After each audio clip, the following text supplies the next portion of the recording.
Today I want to talk about spiritual psychosis and psychosis itself. They are not the same, but there are parallels connecting them both. I'm a shamanic practitioner, and I have experienced both firsthand. I've endured drug-induced, sleep-deprived psychosis many times, and I've also had to traverse spiritual psychosis, both in my own journey of self-evaluation and in helping guide others through theirs. Psychosis is a mental state where a person loses touch with reality. This may include hallucinations, delusions, and disorganized thinking and speech. It shares many parallels with schizophrenia. Psychosis can be induced by sleep deprivation, neurological illness, trauma, and long-term drug use. Spiritual psychosis, also called a spiritual emergency, a Kundalini crisis, or mystical psychosis, is what happens when a spiritual awakening process disrupts the egoic structure too fast or too intensely. This can lead to paranoia, ego, death, identity collapse, and energetic overwhelm. What ends up happening is an overload of spiritual information that the body, mind, and soul cannot yet integrate, and this information is usually wrapped in subjective distortion.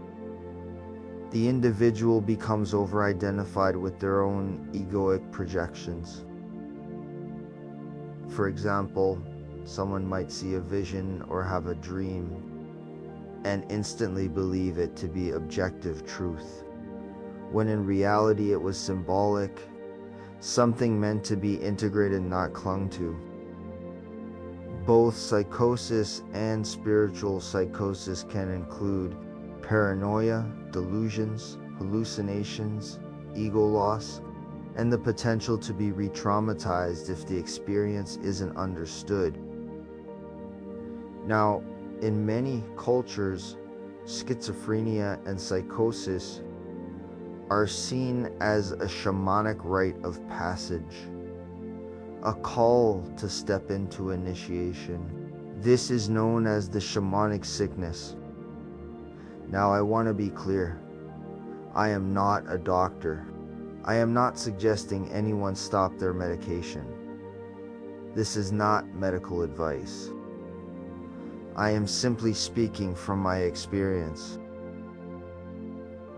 As someone who has experienced drug-induced psychosis many times, I can honestly say I've had deeply mystical experiences while in those states. Looking back now as a grounded practitioner, I can see that I wasn't as crazy as I thought. I was just extremely ungrounded, and I was ripping the veil wide open. With spiritual psychosis, what happens is this. A person may be traversing the night side, the black plane of chaos, or the other side, the Kliphoth as you know it, the shells. They're literally calling in energies meant to dissolve the distortions created by the false ego, by trauma, and by karmic memory, both from this life and others they have lived.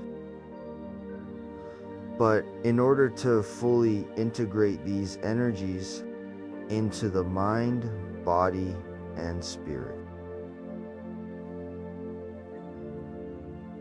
the practitioner must often re-experience those distortions within physical reality. If this isn't understood, it can cause even more fragmentation. The psyche may break down further. The subconscious starts reflecting unintegrated patterns into the astral and physical realms. And what gets perceived may not be rooted in objective truth. Now, ultimately, as a shaman and as a Kabbalistic practitioner, I see crisis as opportunity. there is no such thing as a victim. Everything is always happening for us. There is always a divine underlying current to everything that is. These experiences and initiations are opportunities to get to know yourself more deeply. But what ends up happening is that the false ego, the false sense of self, over-identifies with these experiences as objective truths. And when that happens, we begin to re-traumatize ourselves, wiring our nervous system to continuously recreate those experiences until we finally integrate them.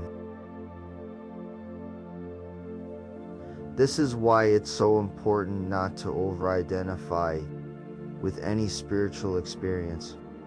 The key is to ground it, reflect on it, integrate it, and move on. Because when you over-identify with these visions or downloads as absolute truth, you risk spiraling deeper into fragmentation.